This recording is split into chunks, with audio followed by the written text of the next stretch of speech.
కరీంనగర్లోని లోయర్ మానేరు డ్యాంను MLA Gangula Kamalakar BRS MP అభ్యర్థి వినోద్ కుమార్ పరిశీలించారు.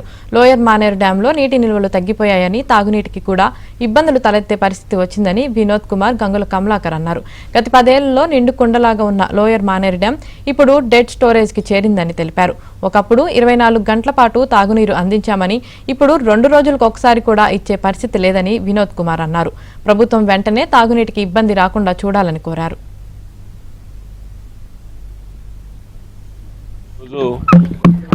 ఎల్ఎండిలో ఉన్నటువంటి నీటి నిల్వ చిత్రం ఇది 5 టీఎంసీలకి పడిపోయింది. మార్చ్ మాసంలో మిడ్ మార్చ్, ఇంకా మార్చ్ చివరి వరకు కూడా మనం చేరుకోలేదు. ఈ దృష్టితోనే కేసీఆర్ గారు కాళేశ్వరం ప్రాజెక్టు నిర్మాణం చేపట్టడం జరిగింది. కేవలము నిందించడానికి, బదనాం చేయడానికి చర్యలు తొందర తీసుకపోవడం వల్ల ఇవాళ ఇట్లా ఎండిపోతున్నది. ఎల్లకాలం కూడా వర్షాలు పడ్డా వర్షాలు పడకున్నా గోదావరి నది ఎండాకాలంలో కూడా ప్రవహించేటువంటి నీళ్లని ఎత్తిపోతల ద్వారా తీసుకొచ్చి ఈ ఎల్ఎండి మిడ్ మానేర్ నింపాలని చెప్పి ఒక దూరదృష్టితోనే కాళేశ్వరం ప్రాజెక్టు కట్టడం జరిగింది. గౌరవ ముఖ్యమంత్రి రేవంత్ రెడ్డి గారు మీరు స్పందించాలి. మా నీళ్లు మాకు ఆపండి.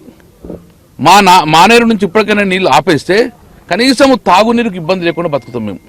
మేము సాగునీరు అడుగుతాం, మేము తాగునీరు ఇవ్వండి, కిందికి నీళ్ళు బంద్ చేయండి, సరిపోయింది. 5-6 పెట్టేదాకా ఉన్నది. మేము డెఫినెట్గా మేము పోరాటం చేయాలని ఆలోచన లేదు మాకు. కానీ ఇలాగే మా నీళ్ళు పోతే డెఫినెట్గా మేము నీళ్ళు అడ్డుకునే పరిస్థితి తీసుకురాకండి. వెంటనే ఈ ఉన్న 5.5 టీఎంసీలు ఉంచుకుంటూ ఒక 2 టీఎంసీలు విడ్బాంచి తీసుకొస్తే కనీసం రోజు నీళ్ళన్న ఒక రోజు 1 అవర్ అని ఇచ్చే ప్రయత్నం చేస్తాం. ఇప్పటికే మురికి నీళ్ళు వస్తున్నాయి, మా బూస్టర్స్ పంపుకు నీళ్ళు అందుతలేవు, కిందికి వెళ్ళిపోయినాయి నీళ్ళు.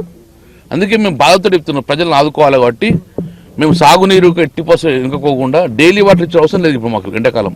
కానీ 2 days కానీ ఒకసారి ఇవ్వాలంటే సఫిషియెంట్ వాటర్ ఇవ్వమని చెప్పేసి మేము ప్రభుత్వాన్ని డిమాండ్ చేస్తున్నాం.